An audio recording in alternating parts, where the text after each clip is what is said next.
Oui, il a trouvé un pied qui pousse quelques 16 heures.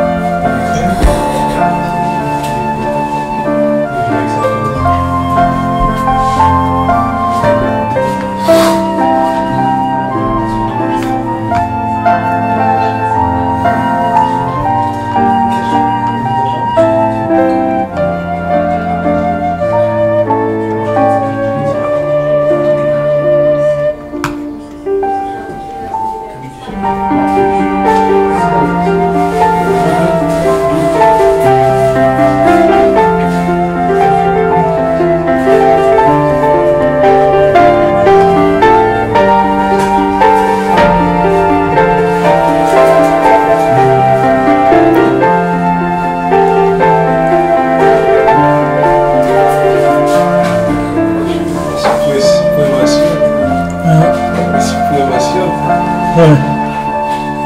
Vous avez vécu Ouais, extrêmement bien. Le chien. Est-ce que tout ce qui est libre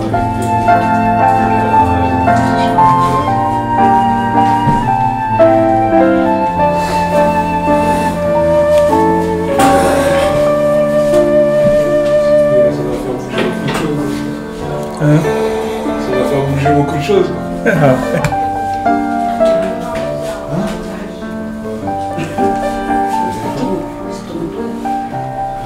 Ça, c'est Romain. Ben, On dit que tu vas faire marquer. Il a fait exprès, je lui dis. c'est ce que j'ai lu, tiens. C'est qui? Il ne faut pas vous inventer, non. Non, arrêtez, non, je te jure. Hein? Ils sont vraiment pas. Dis-moi, Moi, je m'en cache. c'est qui déjà? La belle-mère. Ta belle-mère. C'est votre cousine Charlotte. La belle-mère. Non, c'est... Oui. J'ai oublié. Non, c'est pas... J'essaie de voir si tu veux. C'est pas que j'ai oublié. Parce qu'elle est pas si vieille que ça. Bah oui. C'est moi qui suis là, non? 62, 63.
Boker Tov, shalom tout le monde.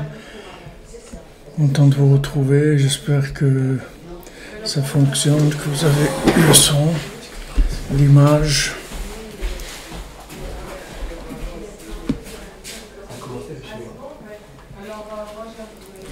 Tu peux me passer à l'écouter moi, parce que le mien, je l'ai pas.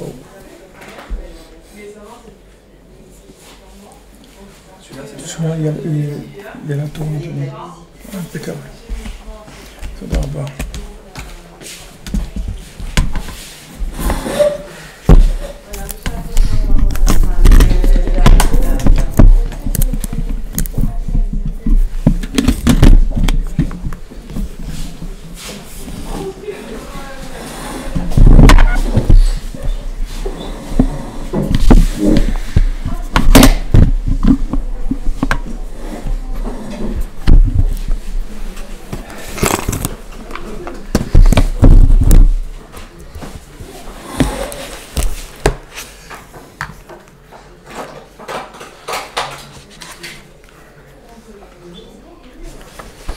Baruch Hashem.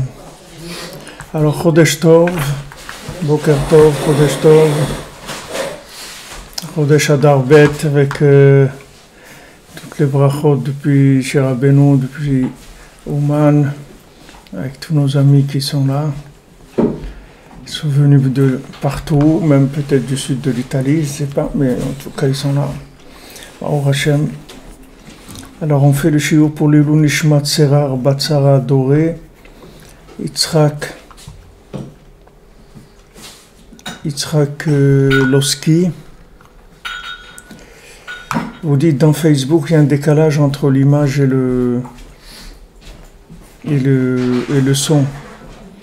Pour l'instant, je suis pas tellement capable de régler ça.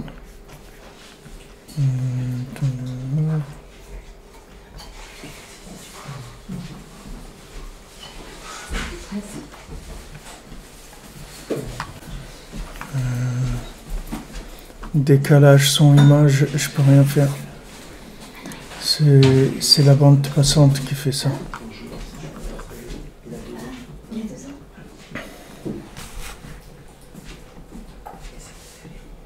Merci monsieur Stéphane Brasi, merci pour vos brachot. Alors on fait aussi pour la révouchlema du Rav Besançon, Israël Yitzhak Ben Fortuné, pour Myriam Rivka, Bat Perla Zora. Et j'ai des noms que je dois mettre. Je dois dire.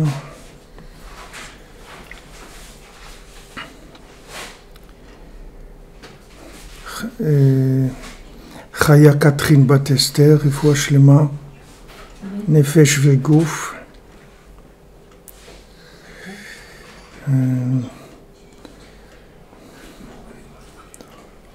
Pour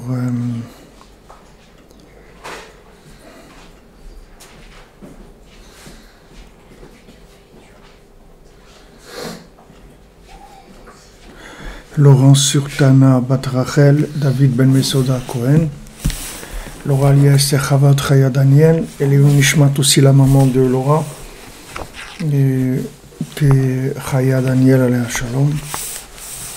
Les autres Hachem qu'on arrive à tous les tikkunim avec Rabbi Nachman. Alors c'est un grand route pour ceux celles qui sont là, Rosh Chodesh Adar Bet, puisque Rosh Chodesh Adar Bet, si vous regardez dans les livres où il y a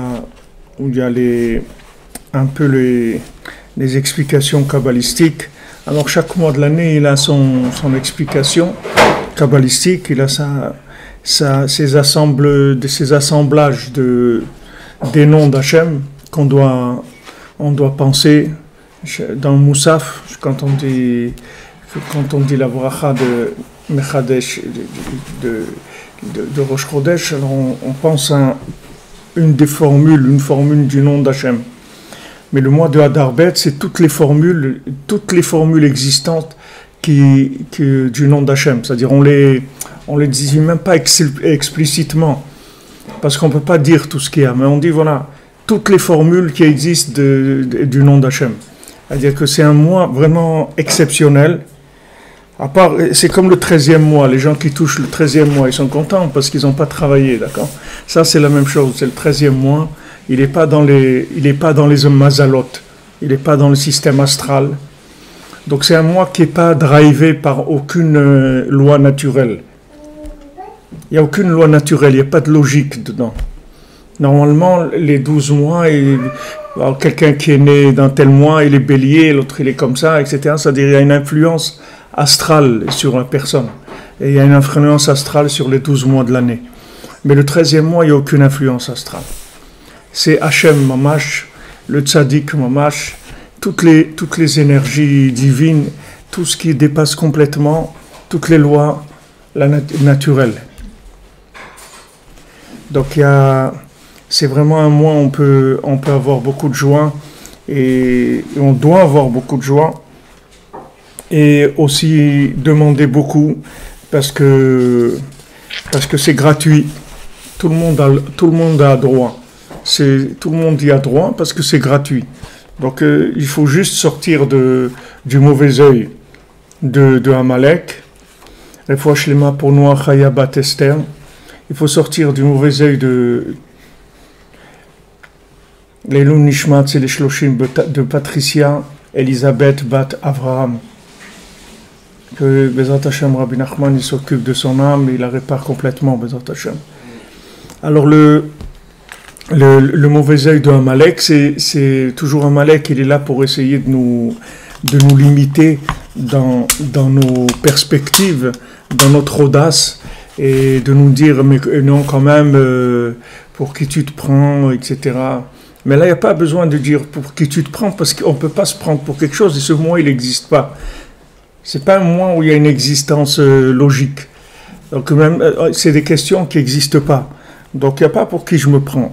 J'y vais, c'est tout. J'y vais, j'avance. J'avance dans tout ce que je veux, ce que je désire de bien. Et ça va marcher.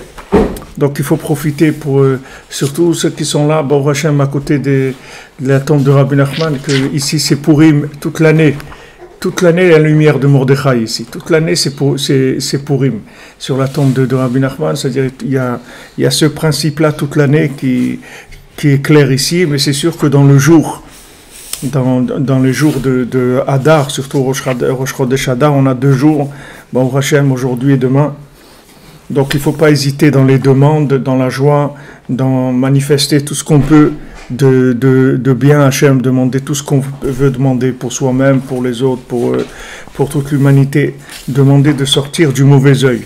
Que les gens ils aient le bon œil, ils aient un bon œil sur leur vie et sur celle des autres, de manière à nous libérer de ces barrières qui sont en fait très très embêtantes, puisque comme on a vu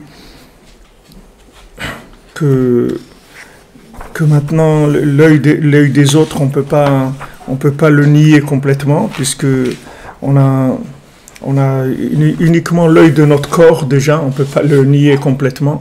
On peut pas dire à notre corps écoute, je fais ce que je veux, je t'écoute pas, parce que sinon il nous rattrape et après ce sont vraiment des gros problèmes. Donc on a le mauvais œil de notre corps, on a le mauvais œil de Amalek et de tous ceux qui sont consciemment ou inconsciemment des porteurs de ce genre de problème-là, de limiter les gens, ou bien de les maintenir dans une vision d'eux-mêmes qui sont complètement à côté par rapport à ce qui pourrait devenir.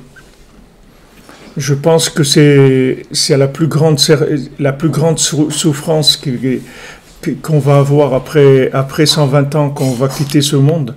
On va voir qu'est-ce qu'on aurait pu être et qu'est-ce qu'on a été.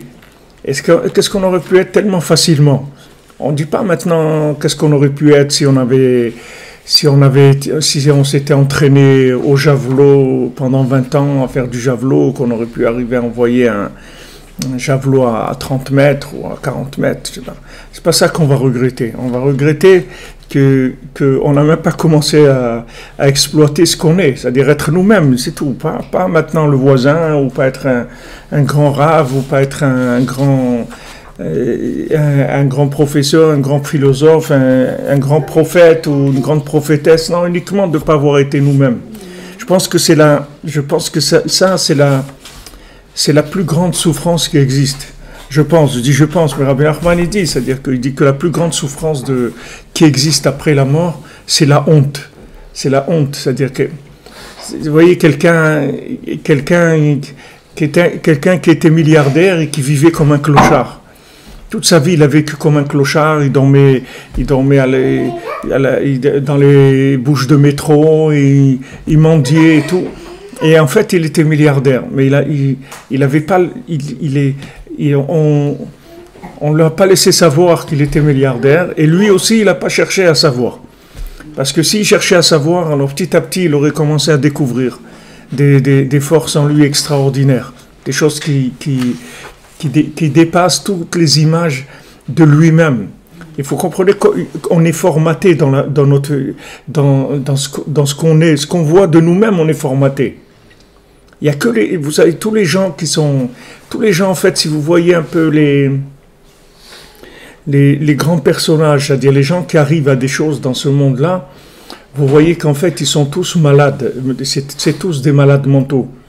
Tous les grands, les présidents, tout ça, c'est tous des malades mentaux. Ce sont des gens qui sont atteints par des principes des trucs, je sais pas comment ils appellent ça, Asperger, trucs, hein? Asperger, ouais, des gens des trucs de ce style-là. C'est-à-dire, c'est toutes sortes comme ça de formes de vision de soi-même qui sont de la folie. Mais cette folie-là, c'est ça qui les aide à réussir. Parce que comme ils sont fous, alors ils n'ont pas la sensibilité au regard des autres, au bon sens, par rapport aux autres. Donc comme ils n'ont pas ça, en fait, ils sont libres. C'est un peu comme des autistes, si vous voulez. Voilà, c'est une forme d'autisme. Mais la personne, elle fonctionne normalement, elle est plus que normale. C'est-à-dire, elle est paranormale, si vous voulez. Elle a des forces extraordinaires. Mais c'est pas parce qu'elle a des forces extraordinaires. C'est comme elle est malade dans sa tête, donc elle n'a pas de barrière. Donc le fait qu'elle n'a pas de barrière, elle réussit. Mais quand vous voyez des gens, je ne veux pas citer, mais vous voyez Sarkozy, par exemple, il a fait ce qu'il a fait, ok? Mais vous voyez que c'est-à-dire, par rapport à ce qu'il est, vous voyez que c'est quelqu'un de normal. C'est pas quelqu'un qui est, quand vous le voyez pas quelqu'un qui est hyper doué, hyper intelligent. Vous voyez pas un être qui sort de l'ordinaire. Et pourtant, vous voyez qu'il a fait des choses. Mais pourquoi? Parce que comme ils n'ont pas de barrière dans leur tête, ils sont pas sensibles au regard d'autrui. C'est uniquement pour ça qu'ils réussissent. C'est pas qu'eux ils sont construits différemment. C'est que le fait qu'ils ont ce problème-là, il fait qu'ils n'écoutent pas les autres. Ils ne sont pas sensibles au regard des autres. Ils font ce qu'ils ont à faire, c'est tout. Donc ils arrivent à des choses extraordinaires, mais ce n'est pas parce qu'ils sont extraordinaires. C'est-à-dire, ce que vous voyez d'extraordinaire, c'est normal, c'est tout. Ils sont normaux dans ce qu'ils réussissent. Et ils pourraient même arriver à beaucoup plus que ça. Mais disons que là, et tous les gens qui sont comme ça, Trump et tout, c'est tous des gens qui ont des problèmes, qui ont ces problèmes-là. Des formes d'autisme, des formes de maladie, du nefesh, de maladie mentale ou autre, qui fait qu'ils n'ont pas de blocage. Donc comme ils n'ont pas de blocage, que quelqu'un lui dise voilà, t'es un menteur, t'es truc, voilà, regardez son avocat ce qu'il a sorti sur Trump. Un homme normal, il se suicide. Si son avocat vient et dit voilà, sachez, quand il n'a pas été à l'armée, il a dit qu'il était malade, mais en fait c'est pas vrai, il a jamais été malade. Il m'a dit tu crois que je suis fou, moi je vais j'allais au Vietnam et tout, je suis pas fou. Il n'a pas voulu faire la guerre du Vietnam, mais comme ça il a dit des dizaines de trucs sur lui. Maintenant vous croyez que lui ça lui fait quelque chose, ça lui fait rien du tout. C'est pour ça qu'ils réussissent. C'est pas parce que eux c'est des gens qui sont que la machine elle est extraordinaire. C'est juste que c'est une machine que les freins ils fonctionnent pas dessus. Il y a pas de frein. Alors c'est pour ça qu'ils roulent. C'est parce qu'il y a pas de frein. Mais nous on a des millions de freins, des milliards de freins qu'on nous a mis depuis le jour où on est né. On a fait que nous freiner et nous mettre dans des trucs petits comme les poupées russes là. Vous voyez une grosse, vous ouvrez, il y en a une autre, et une autre, après vous trouvez une, il vous faut une loupe pour la voir. Elle est devenue comme ça. Elle est devenue comme ça, la pauvre poupée russe. Au début, elle était normalement vouée à être un truc, elle est devenue comme ça. Elle fait 2 mm de haut. Donc, ben nous, c'est la même chose. Un problème là, une vision là, un prof qui nous fait ça, un truc un prof qui nous dit un mot. On est jeunes, on a 5-6 ans, on va à l'école. Pour nous, le professeur ou la maîtresse, c'est le Mashiach pour nous. C'est le bon Dieu, c'est tout. Et tu dis, mais toi, mon pauvre, mais tu réussiras jamais dans ta vie. Voilà, ça y est, ça suffit. Il n'y a pas besoin de plus que ça. Même si tu rentres à la maison et ta maman, elle te dit, mais non, mon fils, écoute pas. Ça place à l'intérieur, ça place des freins. Comme ça, tac. Alors, imaginez-vous que vous en avez quelques milliers comme ça. Comment vous voulez bouger? Comment vous voulez bouger? Alors, ces gens-là qui dirigent le monde, le problème qu'ils ont, c'est que ça ne les dérange pas, c'est tout. Il n'y a personne qui peut leur mettre des freins, parce qu'ils sont malades, c'est tout. Comme ils sont malades, ils n'encaissent pas ces choses-là. Alors, ils sont libres. Donc, en fait, c'est des gens qui sont dans leur activité, ils sont normaux. Ils sont normaux, sans trop se fatiguer. S'ils se fatiguaient, peut-être ils arriveraient à beaucoup plus. Mais ils sont normaux parce que depuis qu'ils sont petits, ils ont une telle audace à l'intérieur d'eux-mêmes, une telle confiance en eux, qu'ils arrivent à des choses qui dépassent la logique. Maintenant, pourquoi Trump il est devenu président? Parce que l'autre qui avait avant, comment il s'appelait, Obama, il lui a dit, il lui a mal parlé et tout, il lui a dit, tu vas voir, c'est moi qui vais devenir président. C'est tout, c'est un défi comme ça, comme quelqu'un qui joue au poker ou n'importe quoi. C'est pas parce qu'il avait comme idéal dans sa vie de diriger le peuple américain ou truc. C'est pas ça. C'est juste un truc, une partie de poker. Il a dit, tu vas voir, je vais gagner. Et il a gagné. Et il n'a pas été étonné qu'il a gagné. C'est normal pour lui. C'est normal parce qu'ils sont malades. C'est des gens qui sont malades par rapport aux normes du monde. Donc ça, tout ce système-là s'appelle le mauvais œil. Et ça, vous pouvez dire ce que vous voulez quand vous avez 5 ans, 6 ans, 8 ans, 10 ans, 12 ans, 14 ans, 16 ans, 18 ans. Vous ne pouvez pas vous défendre contre ça. Vous ne pouvez pas.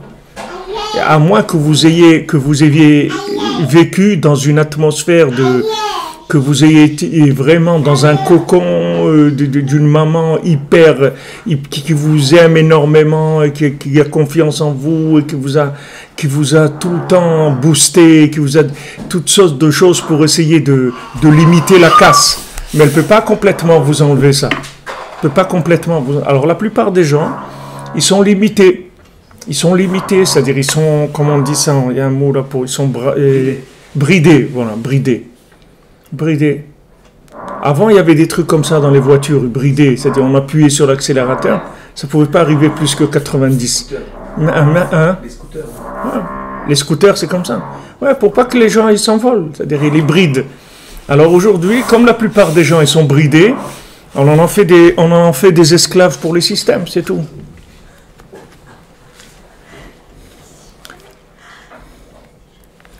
Voilà, vous avez raison, un bébé, il a dit « aïe ». Ouais, il faut dire « ça y est ». Voilà, il y a quelqu'un qui nous dit « Trump est un fou psychopathe, arrogant et débile ». Voilà les définitions des gens qui nous... Mais ça, c'est le fait qu'il est psychopathe, c'est ça qui l'aide à réussir. C'est-à-dire, c'est ça qui l'empêche de ne pas réussir, si vous voulez. C'est ça qui évite qu'il va échouer. Alors vous voyez comment il fonctionne le monde, et nous on croit que c'est les gens bien qui réussissent. Nous on croit que c'est les gens sérieux, les gens bien, c'est eux qui réussissent, les gens qui sont assidus, sérieux, et c'est eux qui vont réussir. Ces gens-là réussissent jamais dans la vie, parce qu'ils sont tellement sérieux qu'ils prennent au sérieux les gens qui ont l'air sérieux, alors que ces gens ils sont pas sérieux. Quand tu vois un professeur qui te dit quelque chose sur toi-même, un blocage, c'est un blocage, tu n'as pratiquement aucune chance dans ta vie de l'enlever. Pratiquement aucune chance. Il faut vraiment beaucoup de doutes et venir chez le tzaddik et supplier, demander à Hachem de nous libérer de tous ces freins-là. C'est-à-dire en fait de nous donner un bon œil qui va nous permettre de dépasser ce mauvais œil. Bien que ce mauvais œil soit là, et que ces chocs-là, ils sont là. Ce sont des chocs. Ce sont des chocs. On est choqué. Je vais vous dire ce que vous voulez. Ce sont des chocs, des traumatismes. Ce sont des traumatismes. La Torah, elle nous dit, Va'afta et ta guerre. La Torah, elle dit 5 fois, tu aimeras le guerre. Tu aimeras celui qui vient, qui se convertit, tu l'aimeras. 5 fois, elle dit ça. Tu aimeras l'étranger qui vient. Rabbi nous dit les guérim, les balais de chouva, c'est la même chose. Ceux qui font de chouva et ceux qui se convertissent, c'est la même chose. C'est-à-dire, c'est des gens qui vivaient dans d'autres systèmes. Maintenant, ils ont changé leur vie. Mais ces gens-là, la Torah, elle dit, fais attention à eux, respecte-les et aime-les, parce que c'est des gens qui sont faibles. C'est pas qu'ils sont faibles d'eux-mêmes. D'eux-mêmes, ils sont très très forts. Parce que le fait qu'ils sont sortis de là où ils sont sortis, c'est qu'ils sont très très forts. Pour laisser ce monde-là, avec tout ce qu'ils représentent comme bêtises, mais qui sont en fait la définition de la réussite, et aller vers la Torah, vers Hachem, vers le tzaddik, c'est que c'est des gens qui sont extrêmement forts. Très très forts. Là-dessus, il n'y a aucun problème. C'est la preuve.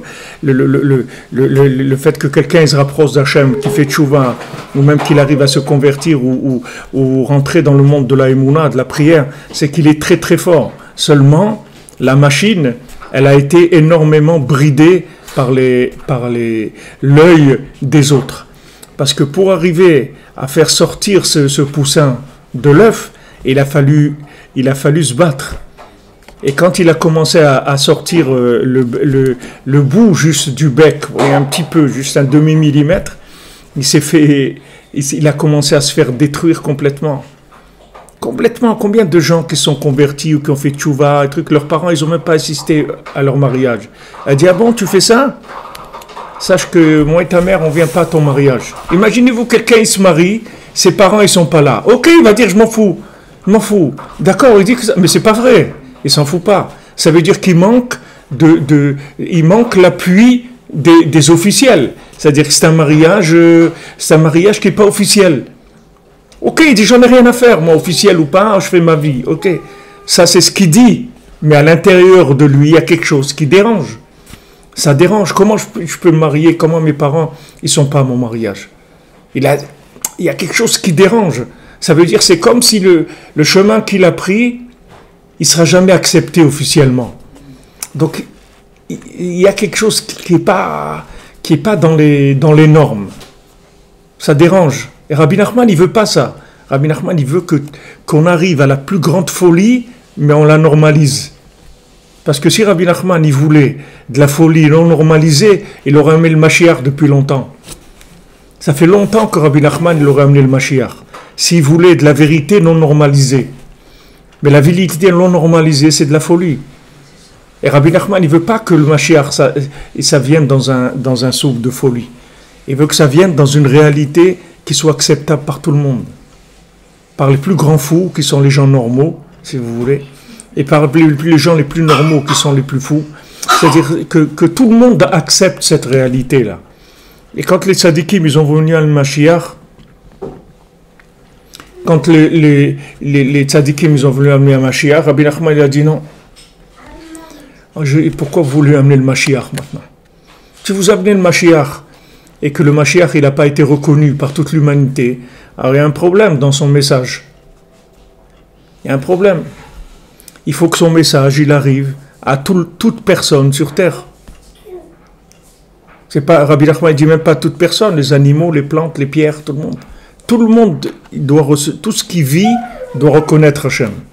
À ce moment, Mashiach, il vient, il se révèle, mais il se révèle dans une acceptation totale de tout le monde. Mais si Mashiach, il vient pour une élite, ou même si ce n'est pas une élite, il vient pour disons, 1 milliard de personnes. Et alors les autres, c'est quoi? Qu'est-ce qu'on va en faire? C'est quoi les autres? Ils sont rien, ces gens-là. Ils sont quelque chose, s'ils sont là. C'est des gens qui ont, en eux, ils ont de la divinité, donc eux, c'est rien du tout. Non, on ne peut pas. Mashiach, il doit venir avec tout le monde. Tout le monde. Et surtout, sans aucune violence. Parce que s'il y a la moindre violence, ça veut dire qu'il y a des gens qui ne sont pas d'accord, il va les obliger. Et si on oblige quelqu'un, il n'y a pas une plus grande preuve que notre truc, il n'est pas vrai, que quand on oblige quelqu'un à l'accepter. Il n'y a pas plus que ça. C'est pour ça que Rabbi Nachman, il ne fait pas comment on dit, du prosélytisme. Rabbi Nachman, il ne dit pas d'aller chercher les gens.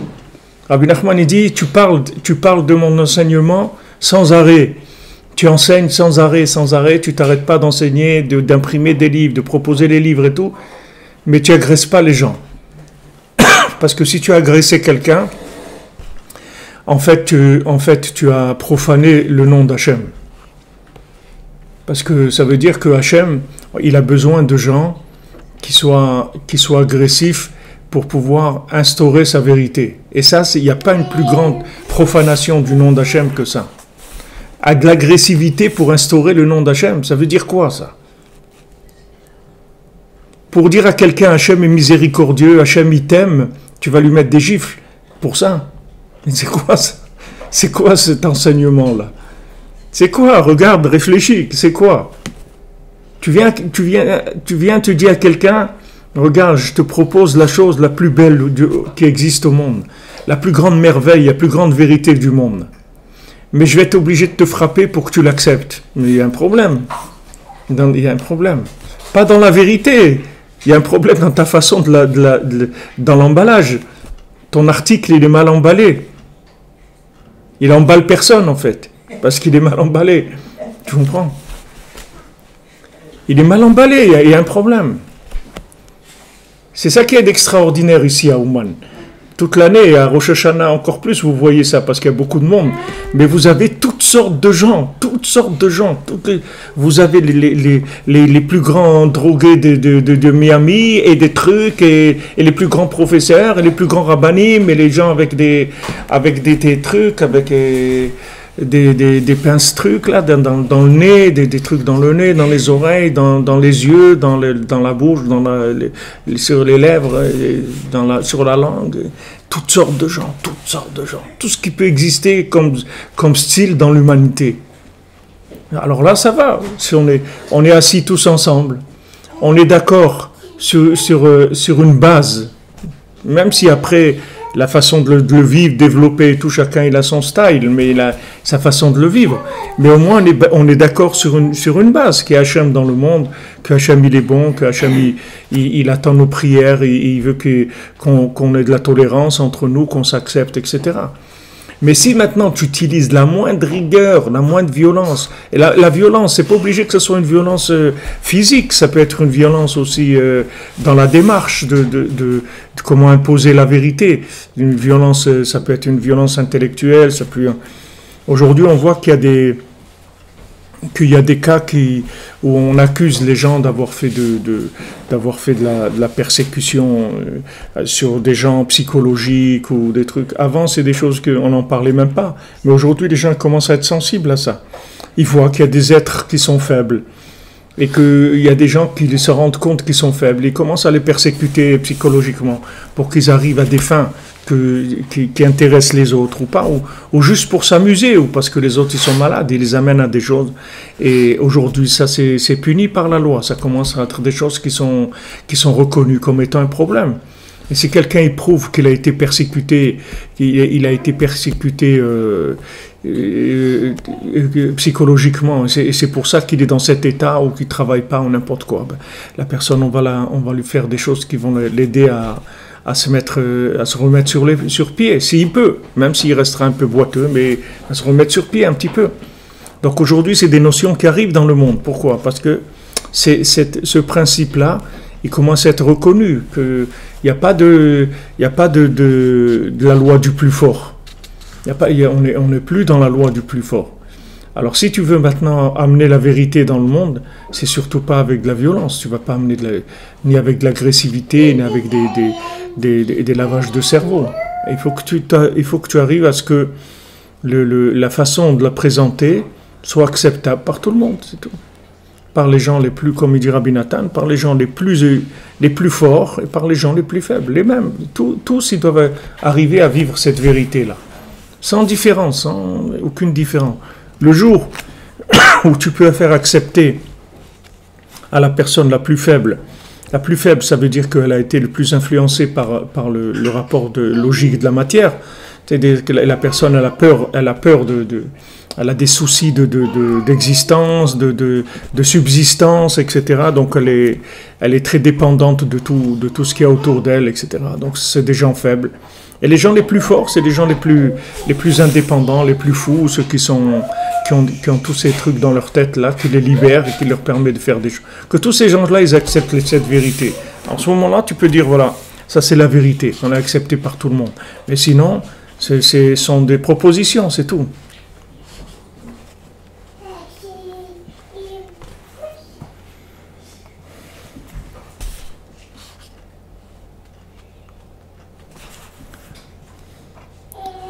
Ouais, qu'est-ce que vous voulez? Les gens, ils réagissent, ils disent vous avez raison, dans les commentaires que vous dites, c'est pas facile à vivre, parce que nous, voilà, exactement, vous dites, les mots, que les mots ils sont plus violents qu'une baffe, c'est vrai, il a raison. Et Loucha, je sais pas qui disait. Des fois, il y a des mots qui ont choqué des gens, qui les ont complètement bloqués, et surtout quand les gens ils sont un petit peu plus affaiblis que les autres. C'est-à-dire en fait ils sont pas affaiblis, ils sont très sensibles. Et cette sensibilité-là, la sensibilité, quand on dit à quelqu'un ouais tu es trop sensible ou tu es susceptible, tous ces mots-là, ça veut dire quoi en fait? pardon, c'est que cette personne, en fait, elle a le vêtement du corps, il est moins dur que les autres. C'est-à-dire elle a un corps qui est moins dur. Donc elle est plus sensible. C'est-à-dire que il y a comme une résonance qui est plus forte dans les mots, dans les émotions, etc. Parce que le corps, il lui fait moins écran.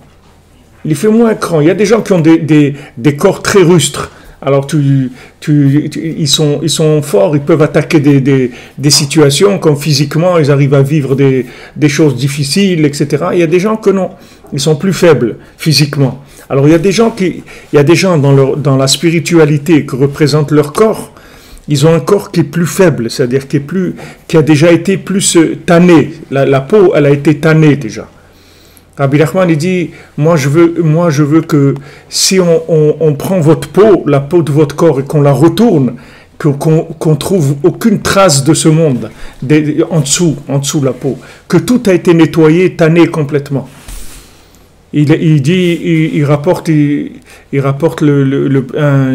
un principe qui dans les peaux d'animal, des animaux qui vendaient en Ukraine. Alors il y a plusieurs peaux, des qualités de peau. Et il y a des peaux, ils appellent ça blanc.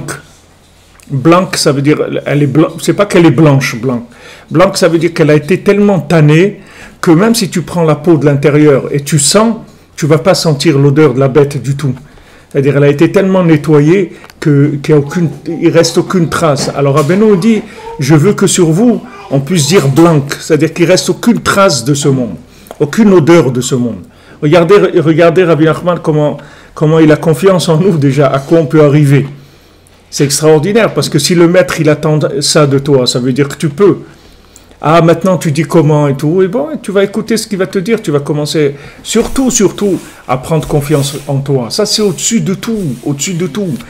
Tant que tu n'as pas de confiance en toi, c'est tout ce que tu vas faire, c'est tout petit par rapport à ce que tu peux faire. C'est ça ton moteur. C'est ça ton moteur. C'est-à-dire, on va mesurer la capacité de ton moteur par rapport à la confiance que tu as en toi. Tant que tu n'es pas persuadé que tu peux y arriver, à tout, tu peux arriver à tout. Juste décide ce que tu veux faire, c'est tout. Décide ce que tu veux faire, fais ce que tu as envie et vas-y, fonce. Et tu demandes en fait, toute la prière, elle est faite que pour ça.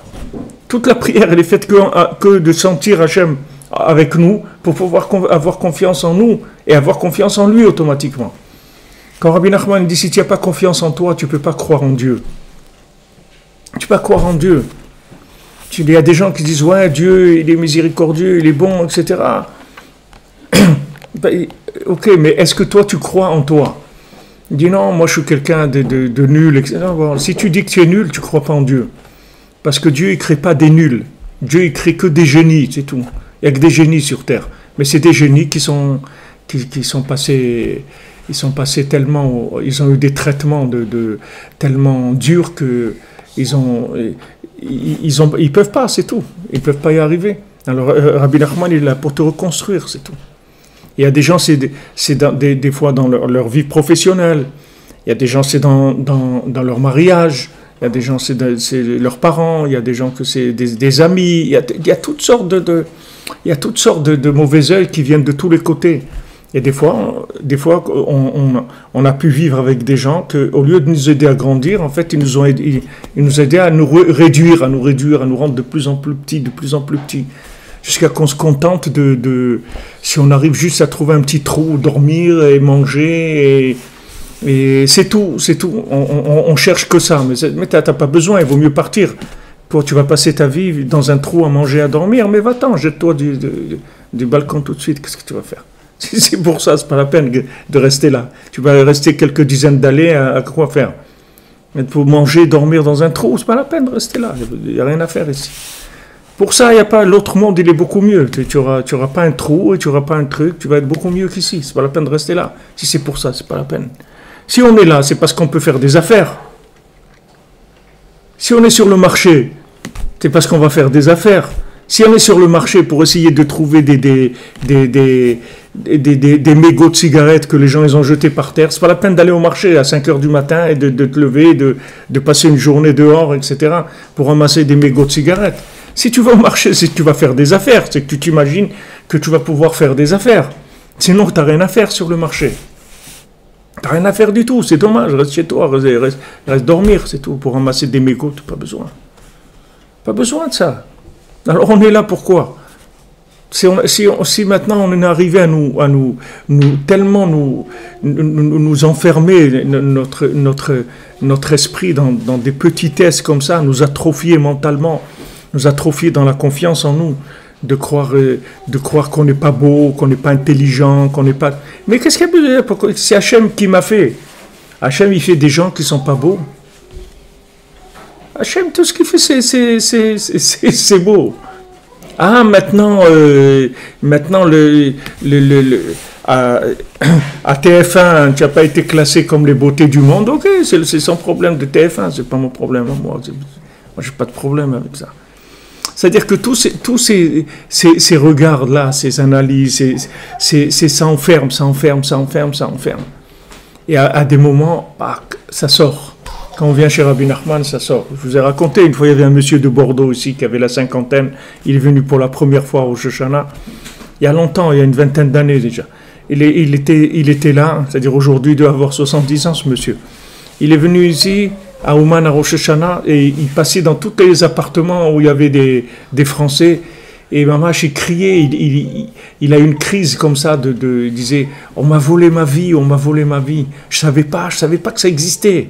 On m'a volé ma vie, j'ai 50 ans, on m'a volé ma vie, on m'a volé ma vie », il hurlait comme ça, il allait dans les maisons, Mamash, il a eu une crise, il a explosé complètement. Imagine-toi quelqu'un, tu l'enfermes mentalement dans un truc pendant 50 ans, et il croit que c'est ça la vie. Et il vient ici à Ouman Roshana, il voit une dimension comme ça, il voit un amour comme ça, il voit un tzaddik qu'il aime comme ça, qui le booste, qui lui dit vas-y mon fils, vas-y, choisis juste ce que tu veux faire, moi je suis avec toi, je vais te booster. C'est en fait tout le travail du tzaddik, c'est ça qu'il fait. C'est juste de te montrer que tu as des sous dans ta poche, mets la main dans ta poche, c'est tout, tu as tout. Quand le second du roi, il va chercher la princesse disparue. Alors quand il arrive dans ce château de perles et cette montagne en or, alors il demande là-bas celui qui dirigeait les vents. Alors il demande là-bas, il dit comment est la vie là-bas? Il dit la vie là-bas elle est très chère, tout est très cher.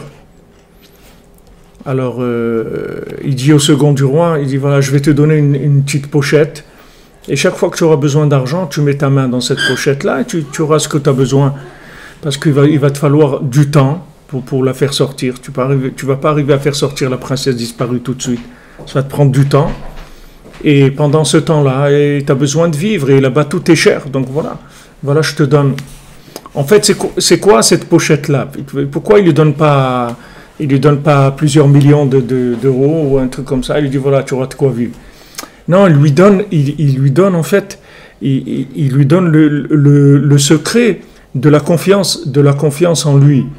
C'est-à-dire maintenant, il sait que déjà, il est beaucoup plus sécurisé puisqu'il sait que la princesse, elle est là, elle est dans cet endroit-là. D'accord ? Ça y est, c'est réglé. Maintenant, comment il va la faire sortir, il n'a aucune idée. Il ne sait pas comment il va faire. Et il lui dit là-bas, tout est cher. C'est-à-dire que, en fait, tout est cher, ça veut dire tout est dur, tout est très dur. Ça ne va pas être facile. Ne crois pas que ça va être une partie de plaisir. Pourtant, il en a passé des trucs avant. Il a passé ces géants-là. Tous ces géants-là, c'était des grands rabbins. Il y avait là-bas le grand rabbin de Paris, sûrement le grand rabbin de New York. Il y avait des très grands rabbins de Jérusalem, de partout. Tout ça, c'est des grands rabbins, Rabbi nous dit. C'est les grands rabbins qui te disent « Qu'est-ce que tu cherches, mon petit ?»« Ben voilà, écoutez, je voudrais faire un petit gala à Paris. »« Quoi ? Mais c'est quoi cette histoire-là ? Allez, dégagez. Non, mais vraiment, vous croyez pas que... Mais dégage, je te dis, ça n'existe pas ton truc. Qu'est-ce que c'est ces folies-là ? Ça n'a jamais existé, des galas Breslev à Paris. Mais c'est quoi ce truc-là ? C'était pas... Allez, circulez, vous comprenez, on a du travail, nous, on doit s'occuper de choses beaucoup plus sérieuses. On a des choses beaucoup plus sérieuses, on doit recevoir des pots de vin pour certaines choses, etc. On a des choses, on doit s'occuper, on peut pas... C'est ce qu'il dit là-bas. Il faut leur donner des pots de vin. Il dit là-bas dans le Sipurim Asiot. Il dit là-bas, il faut donner des pots de vin pour rentrer, parce que sinon tu ne peux pas rentrer. Donc, mais ce qu'il lui donne, c'est le secret. Il lui donne une pochette qui est vide. Son petit sac, il est vide. Mais c'est un sac connecté. Donc chaque fois qu'il a besoin de quelque chose, il met sa main là-dedans et il le trouve. C'est tout. C'est ça le secret qu'il lui donne. Mais c'est valable pour l'argent, pour la joie, pour la Torah, pour la Emouna, pour la prière, pour tout ce que tu as besoin. Pour toi besoin. Tu vas voir qu'il te donne cette confiance en toi, que tu as tellement confiance en toi, que tu estimes, en fait, tu arrives à une telle estime de toi-même, que tu estimes que ta prière, elle est écoutée par Dieu. Donc si ta prière, elle est écoutée par Dieu, ça y est, tu n'as pas besoin que ta pochette elle soit pleine. Qui est-ce qui remplit la poche? C'est celui qui croit qu'il est tout seul dans le monde, alors qu'il faut qu'il remplisse sa poche. Mais autant que tu remplis cette pochette-là, elle ne sera jamais pleine pour te servir dans tout ce que tu as besoin. Même si tu remplis ta poche de diplômes, d'argent, de tout ce que tu veux, de richesse, de tout ce que tu veux, de dons, tu développes des trucs dans la musique, dans l'art, tout ce que tu peux mettre dans cette pochette, ça ne sera jamais assez pour ce que tu dois faire sur terre. Tu as besoin d'autres choses que tu n'imagines même pas, qui vont venir dans le fait que maintenant tu es rentré dans l'endroit où se trouve la princesse, c'est-à-dire se trouve ton âme, c'est-à-dire l'âme ton âme, tu cherches ton âme. Tu veux connaître ton âme, elle est là, maintenant tu sais qu'elle est là. Alors maintenant il te donne une pochette vide. Elle est vide, il n'y a rien dedans. Il dit, mais qu'est-ce que tu m'as donné? Rien. Je t'ai donné la possibilité d'obtenir tout ce que tu auras besoin dans ta recherche. À chaque fois que tu auras besoin de quelque chose, ça va venir, c'est tout. Besoin de venir à Ouman, voilà, tu trouveras l'argent. Tu auras besoin d'aller au gala, on te donnera. Tu auras besoin d'acheter un livre, tu trouveras. Tu as besoin d'une maison, tu vas la trouver. Mais tu n'as rien. Tu n'as rien. Rabbeinu dit, ce que je vous dis là, c'est une sikha aussi de Rabbeinu Chaim Moharan. Rabbeinu dit, il y a quelque chose qui m'étonne. Sur lui-même, c'est-à-dire, il dit avec ses chassidim, quand il était à Ouman, justement, c'est là où Rabbeinu il a dit ça, il a dit, il y a quelque chose qui m'étonne. Comment ça se fait qu'on n'a rien du tout? On n'a rien, et on est vu comme rien aux yeux des gens dans ce monde. Comment ça se fait qu'on est comme ça? Rabbeinu, il pose cette question. Et il répond tout seul. Et il répond tout seul, il dit, mais en fait, on a tout. En fait, on a tout. Là, on vient, on a ce qu'on a besoin, etc. Donc voilà, Rabbeinu, il dit ça, ce que je vous dis là, il le dit béférouche. Je l'ai vu ce matin, c'est pas quelque chose que je connais. Je l'ai vu ce matin, ce que je vous dis là. Rabbeinu, il dit, mais en fait, on a tout. On a tout.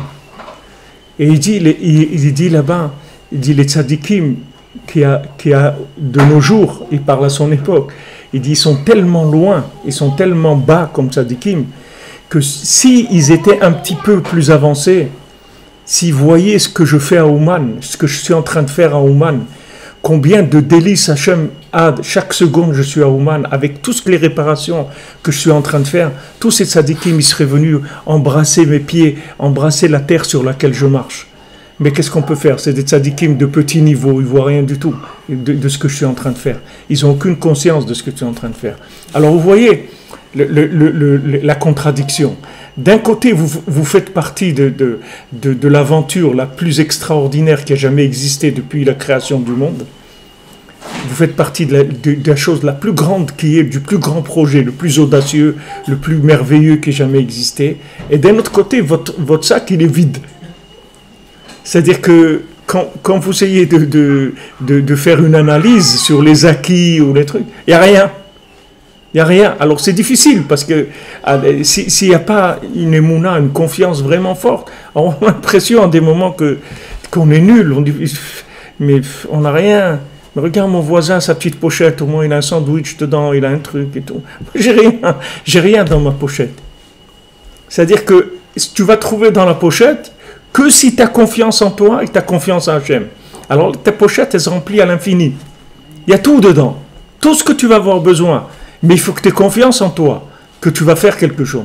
Parce que cette pochette-là, si tu crois que c'est nul, elle reste vide. Elle reste vide. C'est-à-dire, quand tu la touches, il n'y a rien dedans. Mais quand tu as besoin, tu mets la main, tu prends ce que tu as besoin. Tout ce que tu as besoin. absolument tout. On te limitera à rien. Tout ce que tu as besoin dans ton chemin, tu vas le trouver. Alors Rabbi Nachman lui-même, il dit, on n'a rien. D'un autre côté, il dit, mais comment on n'a rien? On a tout. On a tout. Voilà, quelqu'un, il est là, Ouman et tout, il dit, ouais, mais moi j'ai raté ma vie. Qu'est-ce que ça veut dire tu as raté ta vie? Tu es à Ouman. Tu sais ce que ça veut dire d'être à Ouman? Rabbi Nathan, que lui, il est venu combien de fois à Ouman, il est des milliers de fois à Ouman et tout. Il dit, si vous me garantissez que si je reviens dans ce monde en réincarnation et je viens une fois à Ouman dans ma vie, je signe tout de suite, je reviens. C'est-à-dire, je suis d'accord de passer une vie de n'importe quoi, rien que si vous me garantissez qu'une fois je vais venir à Ouman dans ma vie. Je vais faire un tikkun aklali, c'est tout. Voilà, vous me garantissez ça, je signe tout de suite. Alors imaginez-vous qu'est-ce qu'il voyait Rabbi Nathan pour dire ça. Vous voyez qu'on ne comprend pas parce que même quand on vient à Ouman, la plupart des gens quand ils viennent à Ouman, ils viennent pour prier sur la tombe d'un grand tzaddik. Quand quelqu'un va vous dire ouais Rabbi Nachman, ouais, c'est un grand tzaddik, c'est vrai. On a été aussi prié chez le Baal Shem Tov, on a été aussi chez Rabbi Yitzhak de Berditchev, on a été là-bas. Mais ça n'a rien à voir. Il faut que vous compreniez que ça n'a rien à voir avec tout ce qui existe dans le monde. C'est pas pour dire que Rabbi Nachman il est plus, c'est que pour que vous vous appréciez vous-même, en sachant que si Hachem il vous a ouvert ces portes-là, c'est que vraiment vous avez une valeur extraordinaire.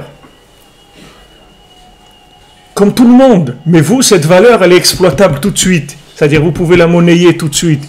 Si on vous amène ici, c'est que vous pouvez monnayer cette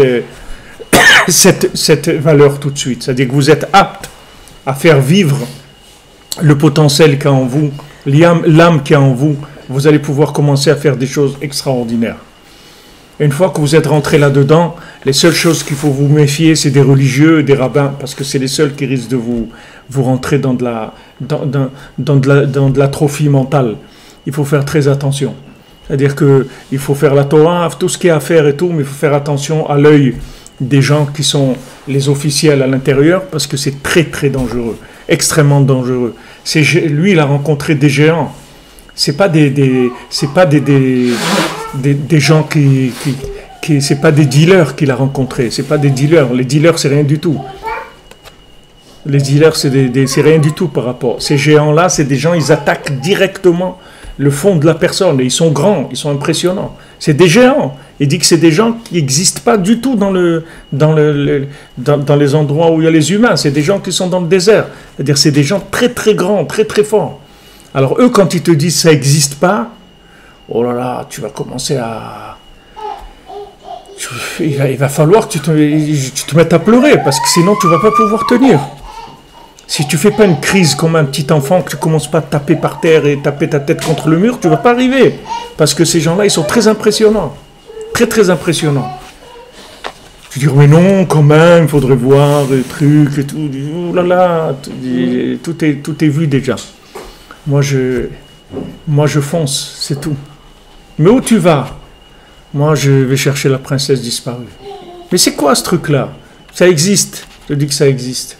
Et à la fin, vous voyez, le dernier géant, c'est lui-même qui lui donne les moyens d'aller chercher la princesse disparue. Ce petit sac-là, c'est lui qui va lui faire cette bénédiction, de lui donner cette chose-là. Parce qu'il est arrivé tellement loin qu'il les a retournés à eux.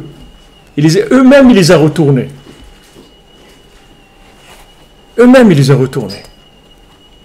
D'ailleurs, c'est ce qui s'est passé dans le rendez-vous qu'on a eu. On a été voir le rabbin Guggenheim. Il nous a remerciés. Il nous a dit, vous m'avez remis en question. Je commence à avoir des doutes. Vous m'avez remis en question. Parce que Bémet, on a parlé avec lui de Rabbi Nachman pendant 1 heure. Et après, je lui ai dit, bon, maintenant, on va parler des bêtises de ces choses-là. Mais pendant 1 heure, on n'a pas parlé du tout de ça. On n'a parlé que de Rabbi Nachman, de son message.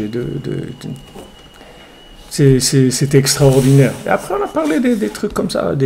Mais il y a eu un retournement. Il y a un retournement. Alors, il ne nous a pas donné la pochette. Peut-être qu'il nous l'a donné, on ne s'est pas rendu compte, il l'a mis dans la poche en sortant, on ne s'est pas rendu compte. Ce qui avait extraordinaire aussi, c'est que sa secrétaire, c'est Partout, il y avait des messages extraordinaires. Sa secrétaire de ce grand rabbin, c'est une amie de mon épouse. Elles étaient ensemble au Petit Yaakov à Aix-les-Bains. C'est-à-dire, c'est une amie de ma femme qui a plus de 40 ans. Il y a 40 ans qu'elle ne l'a pas vue. Mais ma femme, dès qu'elle a vu, elle a vu tout de suite que c'était elle. Et la pauvre, elle s'est mise à pleurer. Elle était tellement impressionnée et tout. On voit que dans toutes les choses, ça bouge, il y a des choses. C'est pas pachoute, il n'y a rien qui est plat comme ça, et carré et tout. C'est tout très très animé. C'est-à-dire ce que Rabbi Nachman il fait avec chacun, avec chacune, il y a beaucoup d'animation, il y a beaucoup de rencontres, il y a beaucoup de choses qui se passent, qui sont surdimensionnelles. La seule chose qu'on a, c'est malheureusement ces mauvais yeux là qui sont là, ce mauvais œil qui est autour tout le temps, en essayant de dire, ouais, tu sais, il y a beaucoup de gens, ils ont voulu faire les malins, ils ont voulu faire mieux que les autres, et en fait, voilà ce qu'ils sont devenus. Il y a beaucoup de paroles, beaucoup de trucs qui cassent sans arrêt. Et on ne peut pas dire qu'on est insensible à ça. On ne peut pas dire qu'on est insensible à ça, aux yeux des autres, aux yeux de nos parents, aux yeux de nos amis, aux yeux de nos conjoints. Il y a beaucoup de choses qui nous cassent. Mais comme je vous l'ai dit déjà, Rabbi Nachman il dit, tout ce qui casse, il ne faut pas écouter. C'est du mensonge. Même si c'est habillé dans une super vérité, c'est du mensonge.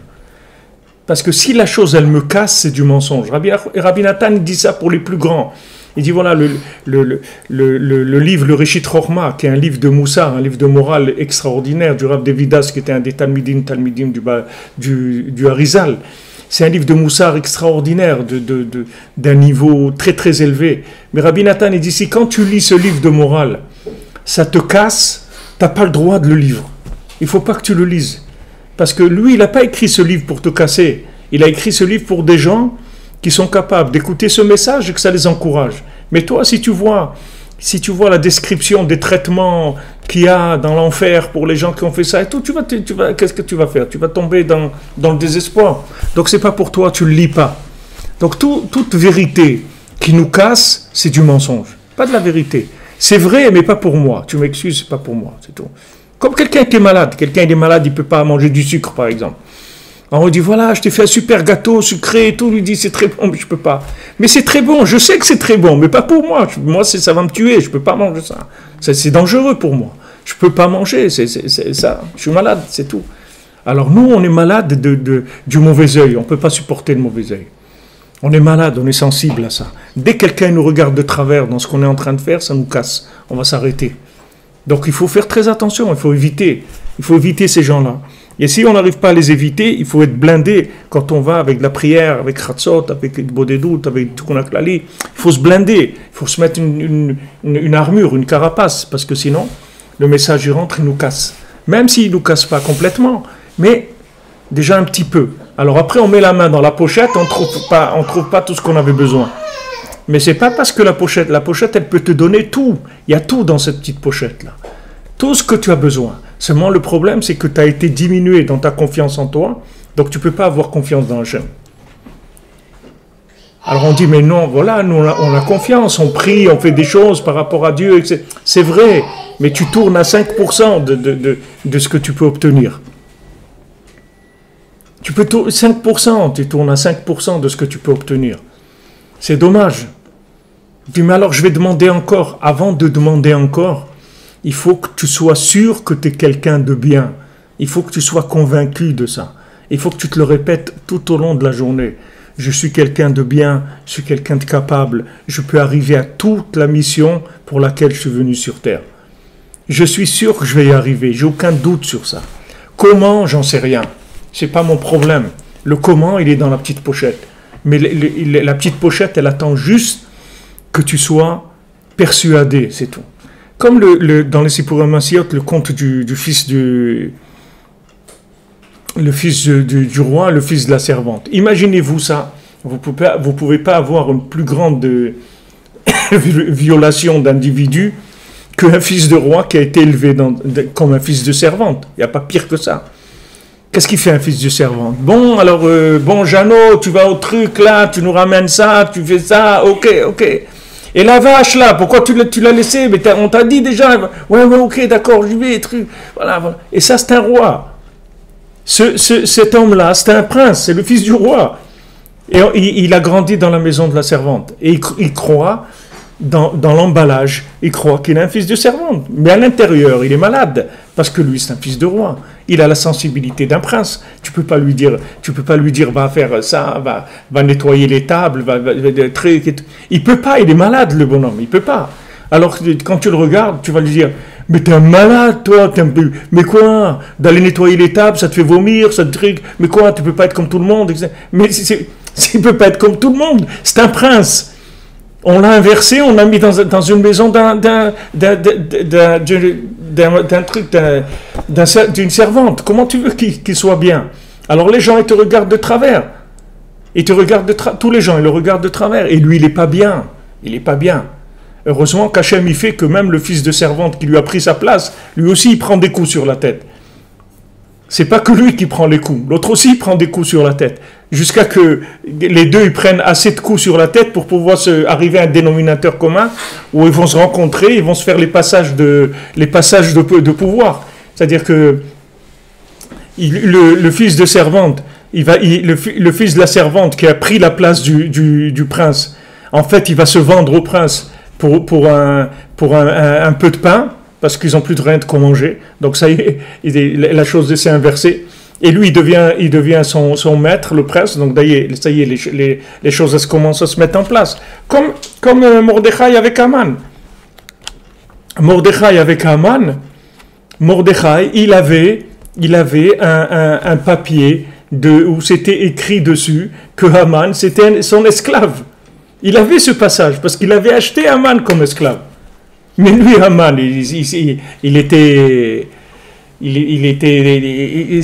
comme un... il voulait devenir l'empereur du monde. Donc à chaque fois que Mordechai, il le voyait, il lui disait, ça va, Haman? Tu te rappelles du truc là? Il lui montrait à chaque fois. Hein? Il l'avait où? Il l'avait en dessous. Sur la cuisse qu'il avait le truc d'esclave. Voilà. Donc, c'est sûr qu'Haman, il ne pouvait pas se le voir en Mordechai, puisque c'est la seule personne qui remettait les choses à leur place, qui montrait à Haman qu'il était un esclave. Mais si maintenant tu n'as pas confiance en toi, tu crois que Haman, il est sérieux, que c'est quelqu'un de vrai, qu'il a du pouvoir, etc., lorsque c'est un esclave. Donc lui, ce fils du roi, là, ce prince, il cherche sans arrêt, il tombe dans des choses terribles, il monte, il descend, terrible, il a une vie horrible. Parce qu'il n'a pas confiance en lui. Et puis à un moment, il dit, comme on dit, lâchez-moi les baskets, laissez-moi tranquille, j'en ai marre de cette vie-là. Je ne peux pas être simple, mais tu ne peux pas être simple, parce que tu n'es pas à ta place. Simple, ça veut dire à ta place. Si tu es un cordonnier, que tu fais des chaussures à 3 coins, et que tu es content toute la journée, il n'y a pas de problème. Tu peux être simple, mais tu n'as pas trouvé ta place encore. Donc tu ne peux pas, ta vie, elle va être tourmentée. Peu importe de l'âge que tu as. Ça n'a aucune importance, l'âge. Ta vie, ça a tourmenté tant que tu n'auras pas trouvé ta place. C'est heureusement qu'Hachem il a fait ça, qu'on n'accepte pas le mensonge de façon avec du youch, avec du désespoir. Donc à un moment, il a assez confiance en lui pour aller se présenter comme roi dans le pays qui cherche un roi. Et il dit, quand on lui dit comment, il dit comment, je ne sais pas, mais je suis sûr que je vais y arriver, c'est tout. Voilà, c'est la seule chose qui manquait. C'est ce qui lui manquait. C'est la certitude qu'elle est arrivée. Pourquoi il n'avait pas cette certitude? Parce que comme il a grandi, élevé comme un fils de servante, alors il avait des bugs dans sa tête tout le temps qui revenaient, des bugs. Allez, laisse tomber, truc. De toute façon, ce monde est plein d'injustice. Ça aussi, c'est un plan très, très, très grand. La justice, c'est un des moyens les plus importants qui est utilisé dans ce système-là que je vous dis. C'est-à-dire que la personne, elle voit de l'injustice, et quand elle voit de l'injustice, ça la fait reculer. Mais tout ce qu'on lui montre comme injustice, en fait, c'est pour l'étouffer, pour l'asphyxier. Alors elle voit de l'injustice, elle dit, ah bon, c'est comme ça? Je suis dégoûté. Les gens lui disent, ouais, je voulais faire des trucs, je suis dégoûté. Et d'ailleurs, le grand rabbin qu'on a été voir, je ne veux pas le citer, mais je l'ai déjà cité, mais à la fin, vous savez qu'est-ce que c'était son message à la fin? Mais arrêtez ce truc-là, ne le faites pas, ce Mishkan. Pourquoi vous voyez qu'il y a tellement de problèmes et tout, laissez tomber, comme ça vous serez tranquille et tout. Il dit, mais je lui dis, monsieur le grand rabbin, Nous, on ne cherche pas à être tranquille. Si on cherchait à être tranquille, on aurait fait mieux encore, on aurait quitté ce monde. Si on voulait vraiment être tranquille. Sur toutes les tombes, il y a marqué ici repose, ici repose. Donc si on voulait se reposer, on aurait été là-bas. On n'aurait pas. Nous, on est là pour se battre. On veut arriver. On croit dans quelque chose et on va y arriver. Et toutes ces choses-là, c'est uniquement des épreuves parce qu'on n'a pas confiance en nous, c'est tout. Si on avait confiance en nous, on n'aurait pas eu toutes ces épreuves-là. Toutes ces épreuves, c'est parce qu'on n'a pas confiance. C'est un projet qui dépasse notre entendement et on ne se croit pas capable. Et c'est ça qui entraîne toutes ces oppositions. Donc à un moment, le prince, il est persuadé de son truc. Il dit, ça y est, je suis sûr que je suis un fils de roi maintenant. Comment? De la pochette, c'est tout. Je mets la main dedans, je tire tous les éléments dont je vais avoir besoin pour réussir. Donc voilà, maintenant on est dans Adar bête. Il faut profiter parce que vraiment c'est ouvert. Puisque maintenant on n'a pas le mauvais œil. Parce qu'il n'y a pas de mazalotes. Il n'y a pas de mazalotes, il n'y a pas d'astres. Le système astral, il est au chômage pendant un mois. Là, il débranche les astres. Donc on a le 13e mois, il n'y a aucun astre qui peut intervenir. Et ces astres-là, c'est la racine du mauvais œil. Parce que c'est des systèmes de gestion. Tout ce qui est système de gestion, ça asphyxie les artistes. Tous les artistes, ils sont morts avec leur manager. C'est leur manager qui les a tués. Si les artistes, ils étaient restés des artistes, qu'ils n'avaient jamais pris de manager, ils seraient arrivés à des choses extraordinaires. Mais le manager, il lui a dit, voilà, tu as une tournée là, un truc là, tu dois aller là-bas, tu dois faire ça, tu dois... Il l'a enfermé dans une boîte. C'est vrai que c'est un artiste, qu'avec le peu qui lui reste, il peut faire des choses extraordinaires par rapport au reste des gens. Mais s'il n'avait pas de manager, de bonhomme qui l'exploite, il serait arrivé à des choses extraordinaires, merveilleuses. Il aurait sorti de lui des choses merveilleuses. Alors que maintenant, qu'est-ce qui se passe? En général, dès que ça sort, qu'est-ce que c'est ce manager? C'est le mauvais œil, c'est un mauvais œil vivant. C'est-à-dire qu'il lui dit, tu vas faire de l'argent, tu vas devenir riche, tu vas être puissant, tu vas avoir un avion personnel, un appartement à Londres, un autre à Miami, là-bas, tu vas faire des soirées, les gens ils vont venir par milliers, etc. Mais pour ça, si tu veux tout ça, ce qu'il faut faire. Et quand il lui dit ce qu'il faut faire, il le tue en fait. C'est-à-dire il asphyxie complètement. Et après, qu'est-ce qui se passe? Le bonhomme, il est tellement retourné qu'il va vers la drogue, il se détruit, c'est tout. Vous prenez tous ces gens, Michael Jackson, tous ces gens-là, c'est que ça, c'est tout. C'était des génies, mais il fallait rester simple. Il ne fallait pas se vendre, il fallait rester simple. Si tu restais simple, tu serais arrivé à faire des choses extraordinaires dans le monde. Extraordinaires, 10 millions de fois plus grandes que ce que tu as fait. Parce que tout ce que tu as fait, après, ça a été pris par des managers qu'en fait, ils t'ont emmené à la mort, c'est tout. Tous ces gens-là, les managers, ils les amènent à la mort, c'est tout. Et ça, c'est valable pour tous. Chacun est un artiste dans ce qu'il a à faire, puisqu'il est unique, donc il a un message, une mission unique. Et vous allez être entouré de plein de managers. Une fois que vous avez passé les gens qui vous disent « tu vaux rien », une fois que vous vous rendez compte « mais non, quand même, je vois quand je chante mieux que le voisin, je chante mieux que ma grand-mère, je chante mieux que celui-là, j'ai quelque chose ». Alors vous commencez à apprendre et tout, et après, voilà, une belle voix, un truc, et un jour vous tombez sur Madame Mireille, ou je ne sais pas si elle est encore vivante, cette Madame Mireille. Il y avait Madame Mireille, elle est plus de ce monde. Moi je la connaissais, c'est comme une emblème, une marque. Madame Mireille, alors les gens ils venaient, ils commençaient « ah ouais mon petit », mais elle avait un bon œil sur les gens, ça je me rappelle. Elle a un bon œil tous les jours. « oui ma petite, mais oui mon petit, mais c'est beau, mais c'est très... » Il y avait que des mots comme ça qui étaient très... Alors tu tombes sur Madame Mireille, elle va t'encourager, etc. Tu vas commencer. Et une fois que ça commence à sortir et tu as fait ton premier truc, tu as un manager qui t'attend, un œil énorme qui t'attend, et dire viens, on va faire de l'argent, on va vendre ton truc. Et la personne, elle ne résiste pas à ça, et c'est terminé, ça va vers la destruction. Donc tous ces schémas, vous voyez, c'est des schémas qu'on contacte tous les jours. Ce pas des choses qui sont extraordinaires, c'est des choses qui sont là, on les vit tous les jours. Donc ce que Rabbeinu nous donne, ce que Rabbi Nachman nous donne, c'est une méthode pour nous sortir de ça. En fait, quand tu parles avec Dieu, quand tu viens sur la tombe de Rabbi Nachman, quand tu fais le Tikkun HaKlali, quand tu te lèves la nuit pour parler avec Dieu, toutes ces choses-là, c'est fait pour une seule chose, avoir confiance en nous. Si tu as confiance en toi, tu déclenches tout l'assistana d'en haut. tout ce que tu as besoin, toute la terre entière, elle va se mettre à ton service pour te donner ce dont tu as besoin.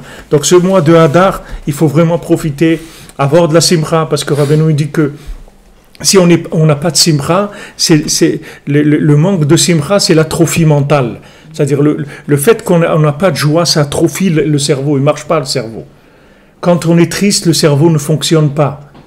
Le cerveau, dès qu'il y a de la tristesse, le cerveau ne fonctionne plus.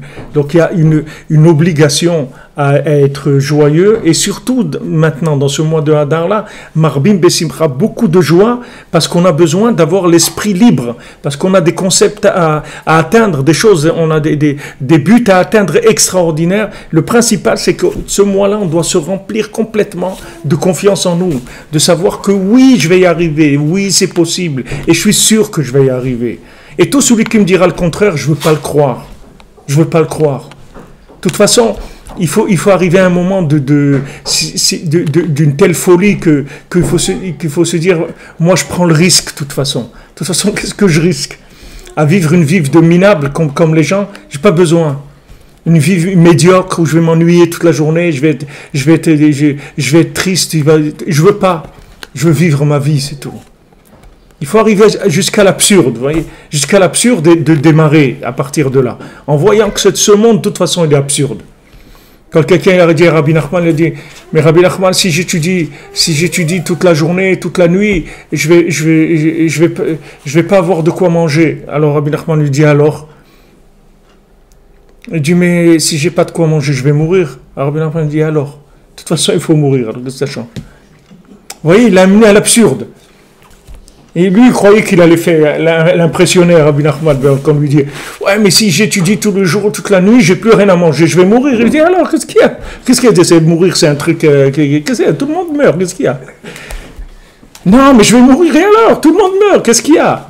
Il vaut mieux que tu meurs en essayant de faire ce qui te plaisait, ce que tu voulais, plutôt que tu vives une vie qui n'est pas une vie. À quoi ça sert que tu as vécu? Tu as des mutuelles, des trucs et tout, ok, tu as tenu jusqu'à 95 ans, mais qu'est-ce que tu as fait dans ta vie? Qu'est-ce que tu as fait? Il vaut mieux partir avant, mais avoir rempli ses poches, avoir fait ce qu'on a à faire dans ce monde. Et surtout, c'est pas du tout sûr qu'on va partir avant, au contraire, puisque si on se trouve, il n'y a pas une garantie de longévité plus grande que ça, par Hachem, que les gens qui ont trouvé l'harmonie entre leur âme et leur corps, entre la vie de l'autre monde et celui-là, il n'y a pas une garantie de longévité de vie plus que ça. Donc maintenant, il faut profiter ce mois-là, et Bezrat Hachem, on est là au Ouman, et on va essayer tous les jours de... on va se remplir. Regarde, on a fait la petite Nes qui dit Amen, donc il n'y a rien à rajouter. Be'atzlacha, Chodesh Tov. On se retrouve ce soir à 3h du matin pour le shiur sur Purim, dans le texte du Likutei Halachot. Merci d'être là, merci de votre soutien, merci de vos interventions.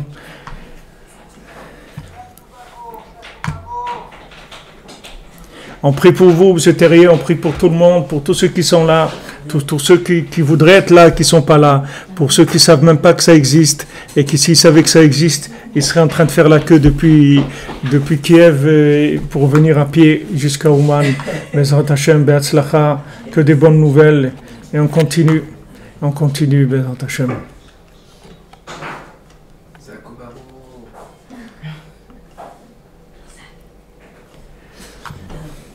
N'écoutez pas la culpabilité. Madame Lévy vous dit, tous ceux qui veulent vous culpabiliser, c'est des menteurs.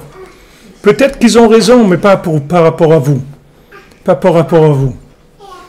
Rabbi Nachman, il dit, la plupart des médecins, ils découragent les malades. Donc un médecin qui vous décourage, il ne faut pas l'écouter, parce que s'il vous décourage, déjà, il vous a entretenu votre maladie, et il l'a poussé. Il faut dire, non, c'est pas vrai, je vais m'en sortir, tout va bien, il n'y a aucun problème. Tout va aller, c'est tout. Rabbi nous dit toutes les maladies, elles viennent du manque de joie. Il faut de la joie pour ne pas se faire attraper. Bezrat Hashem. Amen, que tout le monde trouve la connexion, comme vous dites. Amen, amen. Alors à ce soir, 3h, heure de Jérusalem.